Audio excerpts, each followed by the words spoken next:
आज मैं आपको 0 to 1 का नेक्स्ट चैप्टर पढ़ाऊंगा कि किसी भी बड़ी कंपनी को बनाने के लिए उसके खास कैरेक्टर्स क्या हैं। लेकिन इस चीज़ को बताने से पहले आज मैं आपको एक बहुत ही खास चीज़ बताने वाला हूँ, that how can you be more lucky, कि आप और ज़्यादा किस्मत वाले कैसे हो सकते हैं, आप अपनी किस्मत कैसे तेज कर सकते हैं। सुनने में अजीब लगेगा लेकिन ऐसा अजीब है नहीं। देखिए, जब भी किस्मत की बात आती है तो हम सब यही सोचते हैं कि कोई जादू टोना करना होगा, कोई एस्ट्रोलॉजर को मिलना होगा, कोई चमत्कार हो जाए, अगर हम किसी गुरुजी से मिल लेंगे या किसी तो कोई ताबीज हमको बांध देगा। ये सब बड़ी वेग चीजें हैं और आज तक किसी ने भी लक को, किस्मत को साइंटिफिकली, बहुत ऑब्जेक्टिवली, रैशनली स्टडी करने की कोशिश नहीं की है। आज एक बच्चे ने मुझसे पूछा कि सर, हम अपना लक कैसे बढ़ा सकते हैं, how can we be lucky. तो मैंने इस चीज़ पर बहुत गहराई से स्टडी करने की कोशिश की और जो थोड़ा बहुत चीज़ें मैं समझ पाया हूँ, मैं इसको एक क्लास में नहीं खत्म कर पाऊंगा, इसको मैं मल्टीपल क्लासेस में समझाने की कोशिश करूंगा और आप देखेंगे कि धीमे धीमे आपके ऊपर लक बिल्डअप होना शुरू हो रहा है। नहीं, कोई जादू नहीं है ये। यार, जब पहली बार साइकिल में बैठते हो तो गिरते हो, फिर साइकिल चलाने आ जाता है तो क्या होता है कि आप लकी हो जाते हो। आप जानते हो कि you have gained a rational balance on the cycle. तो ऐसे ही जब आप लक के प्रोसेस को समझ जाओगे तो आप धीमे धीमे उसके ऊपर पकड़ आपकी हासिल हो जाएगी और किस्मत आपका ज्यादा से ज्यादा साथ देगा और आपको कोई किसी मंदिर में जाकर किसी घंटी वंटी को बचाने की जरूरत शायद नहीं पड़ेगी। वो वेग है। इनफैक्ट जिन्होंने भी, मुझे लगता है कि लक शब्द का डिस्कवरी की होगी, उन्होंने कुछ महसूस किया होगा, कुछ देखा होगा, वो क्या चीज है। उनके हिसाब से वो जो चीज भी जिसको लक कहते हैं वो कोई खास एक हाईवे की तरह होगी, लाइफ की हाईवे, जिसमें से अगर आप हट जाते हैं तो you are gone, you are distracted, you feel difficulties in your life. अब हुआ क्या, over the period of time जो लोग इस चीज को नहीं समझ पाते थे उन्होंने भी इसमें घुसना शुरू कर दिया और इसको जादू टोटका वगैरह को यूज करके लोगों को धीमे धीमे बेवकूफ बनाना शुरू कर दिया। इसीलिए लक अपने आप में बड़ा बदनाम चीज है और आमतौर पर आपने देखा है क्या होता है, जो लोग भी लकी होते हैं आपको बिल्कुल पसंद नहीं आते, उनसे ईर्ष्या होती है, जलन होती है। मैंने कहीं किताब में पढ़ा था कि नेपोलियन के यहाँ जब भी भर्ती हुआ करती थे, जब कोई सेना में कोई नए लोग भर्ती होते थे लड़ाई करने के लिए उनकी सेना की तरफ से, तो जब स्किल वगैरह तो चेक होता था, लेकिन सबसे इंपॉर्टेंट क्वालिटी उनसे पूछा करता था नेपोलियन कि क्या जो सेनापति या सैनिक हमारे भर्ती हो रहा है, इज ही लकी। क्योंकि उसके हिसाब से अगर लकी इंसान है तो मुश्किल से मुश्किल चीजों से भी किस्मत में बच के निकल आ जाएगा और वहीं पर अगर किस्मत खराब हुई तो अच्छी से अच्छी जगह से भी वो बच नहीं पाएगा। पता है, किसी भी बड़े शहर में पानी की बहुत दिक्कत होती है। बॉम्बे, दिल्ली, बेंगलोर, वहां पर पानी की अगर रिक्वायरमेंट से 2000 करोड़ लीटर है और सप्लाई केवल 1500 करोड़ लीटर है, 1500,000 लीटर है, तो उसको एक्स्ट्रा भरपाई कैसे करते हैं। तो आजकल एक नई चीज चालू हुई है बड़े बड़े शहरों में, जहां पर भी बारिश अच्छी होती है, रेन वाटर हार्वेस्टिंग, कि बारिश के पानी को पकड़ा जाता है और उसको संभाल के रखा जाता है ताकि एक्स्ट्रा जो पानी चाहिए उसकी भरपाई की जाए। लक भी तकरीबन ऐसा ही है।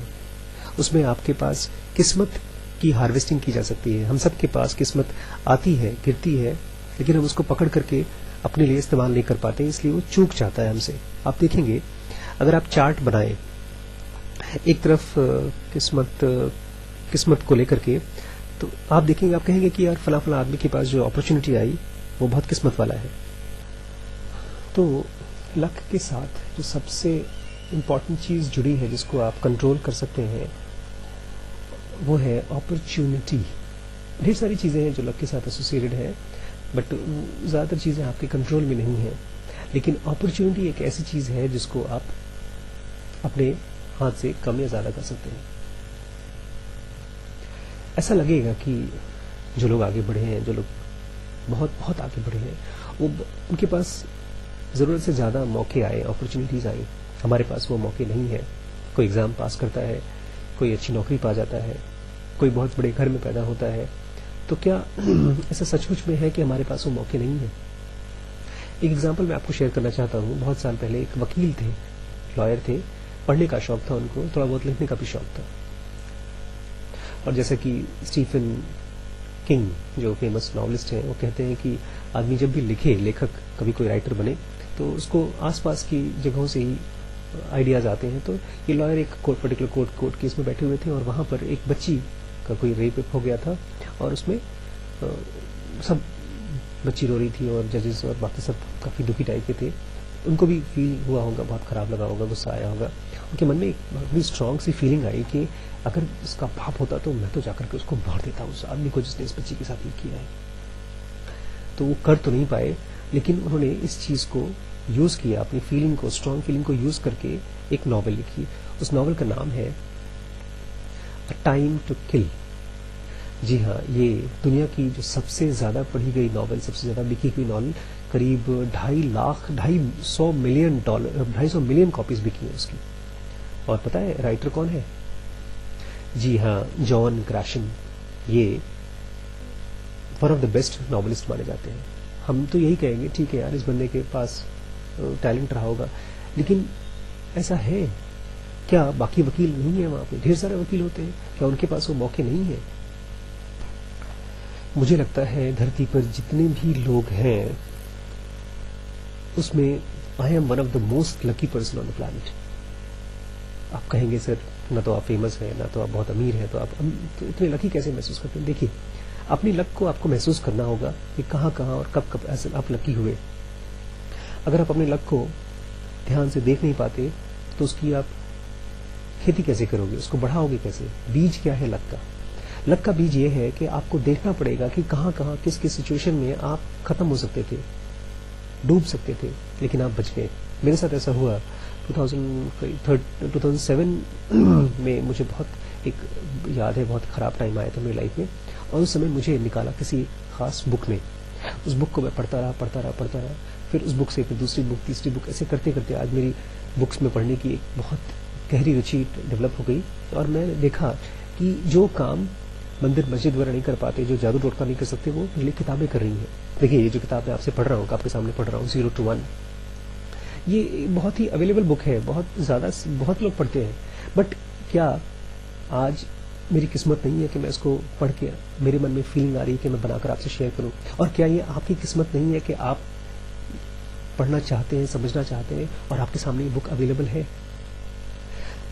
तो आज की जो टॉपिक है कि किसी भी बड़ी कंपनी का कैरेक्टरिस्टिक क्या है, क्या क्या चीजें हैं जिसे आपको मालूम पड़ेगा कि ये बड़ी कंपनी बनने वाली है या नहीं बनने वाली है। 4 चीजें बताते हैं पीटर थिल।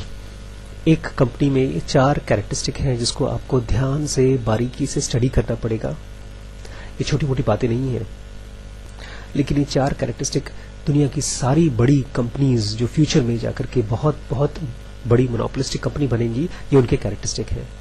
हम इन 4 का नाम आपसे शेयर करेंगे, लेकिन एक पर्टिकुलर जो कैरेक्टरिस्टिक है उसको आज छोटे में कवर करने की कोशिश करेंगे। पीटर थिल ने बहुत धीमे धीमे धीमे इन चीजों को आपको एक एक करके बताया है। मैंने जैसे बार बार कहा, आपसे फिर कहता हूं कि ये बुक एक बार पढ़ के भूलने वाली नहीं है। अगर आप कितने भी इंटेलिजेंट हैं, पहली बार पढ़ेंगे पता चलेगा, दूसरी बार पढ़ेंगे तो आपको याद रहेगा, तीसरी बार पढ़ेंगे तो शायद वो हैबिट में आ जाए। मेडिकल में हम लोग एक कहावत डॉक्टर्स के लिए कि eyes see what the mind knows, आंखें वही देखती हैं जो दिमाग जानता है। आज आप इन चीजों को जान रहे हैं, कल को जब आप अपना बिजनेस चालू करेंगे तो आप देखेंगे, समझेंगे, और आप इन चीजों को अपने बिजनेस में देख पाएंगे, तभी डाल पाएंगे। तो सबसे पहला कैरेक्टरिस्टिक जो पीटर थिल देते हैं किसी भी बड़ी कंपनी के लिए, वो है प्रोप्राइटरी टेक्नोलॉजी। जी हाँ, प्रोप्राइटरी मतलब कि मालिकाना, कोई ऐसी टेक्नोलॉजी जिसके ऊपर आपका एक छत्र अधिकार हो, जिसको कोई और कॉपी न कर सके, जिसको कोई और आपसे छीन न सके, जिसको कोई और आपसे डुप्लीकेट न कर सके। 3 और हैं, मैं उनके नाम बता देता हूं, लेकिन मैं उनके बारे में आज कुछ नहीं बताऊंगा, मैं अगले फ्यूचर के लेक्चर्स में बताऊंगा। Network effect, economy of scale. Network effect मतलब एक बड़ा नेटवर्क बनने का effect, economy of scale, Tej grow करने का इकोनॉमी, और लास्ट है उनके हिसाब से ब्रांडिंग। सुनने में आसान शब्द लगते हैं, लेकिन इसके पीछे बहुत कुछ छुपा है जो हम नॉर्मल लोग जब इनके बारे में सोचते हैं, सुनते हैं, तो लगता है कि हम जानते हैं, बट ये बहुत बड़ा इल्यूजन है, हम नहीं जानते।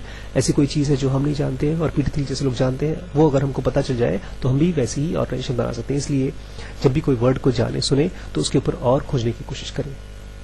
तो आज फर्स्ट कैरेक्टरिस्टिक किसी कंपनी का प्रोप्राइटरी टेक्नोलॉजी, मतलब एक क्षेत्र मालिकाना वाला आपका अधिकार का टेक्नोलॉजी जो आपके पास है, किसी और के पास नहीं है। इससे होता क्या है? इससे होता यह है कि किसी भी बड़ी कंपनी के पास अगर कोई टेक्नोलॉजी है जो कोई और उसे छीन नहीं सकता, तो वो आदमी उसको अपने बिजनेस में ला नहीं सकता, और इसीलिए वो इस तरह का बिजनेस दोबारा डुप्लीकेट नहीं कर पाएगा, इस तरह का बिजनेस कोई और खड़ा नहीं कर पाएगा। जैसे एग्जाम्पल के तौर पर गूगल के पास दुनिया की जो सब one of the biggest companies है गूगल, आज इनफैक्ट इस साल तो पिछले साल Google was the biggest company on Fortune 500। उनके पास जो प्रोप्राइटरी टेक्नोलॉजी है वो है एल्गोरिदम, सर्च एल्गोरिदम। जी हाँ, इसके पास एक खास तरह की सॉफ्टवेयर है जिसके जरिए जब भी हम कोई चीज सर्च करने के लिए टाइप करते हैं तो गूगल उसमें करोड़ों पेजेस को इतने कुछ ही सेकंड्स में सर्च करके हमारे पास ले आता है। और वही नहीं, इसमें सबसे अप्रोप्रिएट, सबसे सही सर्च हमको मिलती है, मतलब जो सबसे रेलेवेंट पेज हमारे लिए वो गूगल हमको सर्च करके देता है। अगर एक कहते हैं एक इंसान को गूगल जैसा सर्च करना हो तो शायद कई साल लग जाए, काफी सैकड़ों साल लग जाए, फिर भी वैसा सर्च हम नहीं कर पाएंगे। ऐसा सर्च गूगल का एल्गोरिथम करता है सबके लिए, for anybody who comes in Google. Google company से पहले भी ढेर सारी सर्च इंजन की कंपनीज थी जो सर्च का काम करती थी, कंप्यूटर पे आपको हेल्प करती थी, लेकिन गूगल ने जो बनाया टेक्नोलॉजी वो बाकियों से कहीं कहीं बेहतर था। अब क्वेश्चन ये उठता है कि हम जब किसी बिजनेस को खड़ा करें और कुछ टेक्नोलॉजी बनाए तो हमारी टेक्नोलॉजी दूसरों की टेक्नोलॉजी से कितना बेहतर हो, या तो हमारी जो भी बिजनेस का मालिकाना है, जो भी चीज हम नया करने की कोशिश कर रहे हैं, बाकियों से कितना बेहतर हो। इसका एक रूल दिया है पीटरसन ने, एक बहुत प्रिसाइज रूल दिया है। अगर इस रूल को मिस कर गए तो फिर सॉरी, आप मोनोपोली की कंपनी बनाने में बहुत पीछे हट जाएंगे। इस रूल को ध्यान से सुनिएगा, इसको थंब रूल बोलते हैं। थंब रूल मतलब जिसको आप उंगलियों पे गिन सकें। जी हाँ, अगर आपको एक टेक्नोलॉजी पर अपना दिमाग लगाना है तो आपको इस चीज को ध्यान से रखना पड़ेगा कि जब भी आप कोई टेक्नोलॉजी बनाएं, किसी पुरानी टेक्नोलॉजी को खत्म करके नई टेक्नोलॉजी को बना रहे हैं, तो आपका डिफरेंशिएशन थोड़ा बहुत चेंज नहीं होना चाहिए। 10%, 20%, 30% बेटर नहीं होना चाहिए। It has to be 10 times, जी हाँ, ऑलमोस्ट 100 गुना ज्यादा होना चाहिए, सॉरी 10 गुना ज्यादा होना चाहिए। एग्जाम्पल के तौर पे आपने कोई नई दवा खोज ली जो मार्केट में है ही नहीं किसी बीमारी की, या आपने कोई नई साइंटिफिक गैजेट खोल लिया। जैसे मैं कुछ दिन पहले देख रहा था कि किसी साइंटिस्ट ने, किसी बंदे ने एक ऐसा चार्जर खोजा है इलेक्ट्रिक चार्जर के जरिए, कॉर्डलेस चार्जर बोलते हैं उसका। इनफैक्ट मार्केट में आ भी गए हैं, कंप्यूटर के लैपटॉप चार्जर भी है जिस पर काफी सालों से काम कर रहे हैं और उसमें फिर तारों की कभी जरूरत नहीं पड़ेगी। तो ये जब मार्केट में चीज आती है ना, तो कस्टमर को ये नहीं सोचना पड़ता कि हम इसको अपना पुराने चीज को छोड़कर नई चीज को घुसे कि यूज करें कि ना करें। अदरवाइज अगर आप 10, 15, 20% डेवलप थोड़ा और बेटर चीज डाल रहे हैं तो कस्टमर कंफ्यूज होता है और सोचता है कि यार पैसे बचाओ, क्यों नई चीज खरीदना, थोड़ा ही तो चेंज है। इसलिए जब भी आप कोई नई टेक्नोलॉजी पर काम करें या नई सोच पर काम करें तो that thing that you are applying should be almost 10x, 10 गुना बेटर होना चाहिए पुरानी वाली से। अदरवाइज आप उसमें मोनोपोली नहीं हासिल कर पाएंगे। पीटरसन बताते हैं कि जब पेपैल आई तो उन्होंने कितना गुना चेंज कर दिया है। पहले लोग कैसे पेमेंट करते थे, आज भी जहां पर आप भी जानते हैं, जहां पर चेक से पेमेंट होते हैं, चेक जाता है, वहां पहुंचता है, फिर वहां से क्लियर होता है, फिर आपके पास पैसे आते हैं। कभी कभी 3-4 दिन, कभी कभी 10 दिन लग जाते हैं। और वहीं पर जो इंटरनेट के जरिए पेपैल कंपनी जो पहली बार उन्होंने बनाई थी वो सेकेंड्स में मनी ट्रांसफर करती थी। तो जो प्रॉब्लम पहले मनी ट्रांसफर की थी, 10x एक तरह से सोल्यूशन 10 गुना बेटर दिया उन्होंने। वहीं अमेजॉन जैसी कंपनी, इतनी बड़ी कंपनी कैसे बनी, उन्होंने 10 गुना बेटर शॉप खोली जिसमें कि आप घर बैठे अपने मन का सही सामान कहीं पर भी किसी भी देश से मंगा सकते हैं। देखिए, आप हो सकता है आपको लगे कि सर हम इतने समझदार नहीं है, हम इतने इंटेलिजेंट नहीं है, तो हम कैसे इतना बड़ा काम कर सकते हैं, कैसे हम इतनी बड़ी डिस्कवरी कर सकते हैं। मैं फिर से कह रहा हूं, आप हो सकता है ना कर सकें, आप हो सकता है उतने जीनियस ना हो, हम उतने जीनियस ना हो, लेकिन कम से कम इस डायरेक्शन में सोचे तो हमको ये तो पता चले कि अगर हम ऐसी कंपनी बना नहीं सकते तो ऐसी कंपनी के लिए काम करना हो तो हम पहचान तो सके ऐसी कंपनी। हमारे सामने अगर ऑप्शंस है, 4 तरह की कंपनीज है और हमको उनके साथ जुड़ने का मौका मिल रहा है तो हम किसके साथ जुड़ेंगे। इसलिए ये 10x रूल बहुत इंपॉर्टेंट समझने के लिए कि आप किसके साथ काम करना चाहते हैं, कैसी कंपनी बनाना चाहते हैं। जो कंपनी धीमे धीमे खत्म हो रही है वो, या बढ़ रही है वो। इसलिए इस 10x इंप्रूवमेंट को, 10 टाइम्स इंप्रूवमेंट को किसी भी कंपनी का जो प्रोप्राइटरी है, इस चीज को समझना बहुत इंपॉर्टेंट है। मैं कंक्लूड करने से पहले छोटा सा एग्जांपल शेयर करना चाहता हूँ जो कि टेक्नोलॉजी की दुनिया से नहीं है। कुछ साल पहले मैं गया था बॉम्बे, हमारा मकान बॉम्बे में है, वहाँ पे अक्सर चले जाते हैं। वहाँ पर जब भी किराया वराया उठाना पड़ता है तो अच्छा, वहाँ एक खास होटल है माटुंगा में जिसमें कि मैं अक्सर कॉफी पीने जाता हूँ और मुझे उसका कॉफी का टेस्ट बहुत अच्छा लगता है। इस बार जब मैं अपनी वाइफ के साथ गया तो मैंने देखा कि आज खास चीज नोटिस की कि सुबह 10 बजे जब वो खुलता है, इनफैक्ट 8 बजे खुलता है, तब से लेकर के शाम को 10 बजे तक वो रेस्टोरेंट हमेशा भरा होता है।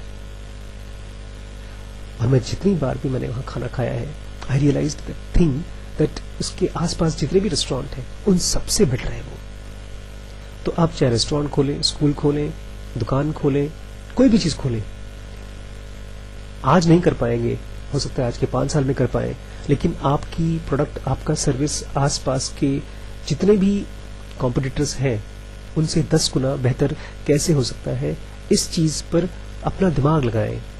दिमाग बहुत खास चीज होता है, जिस चीज पर लगाते हैं कुछ न कुछ तो आंसर जरूर आता है, और जब कुछ न कुछ आंसर आता है तो वो पहली सीढ़ी है।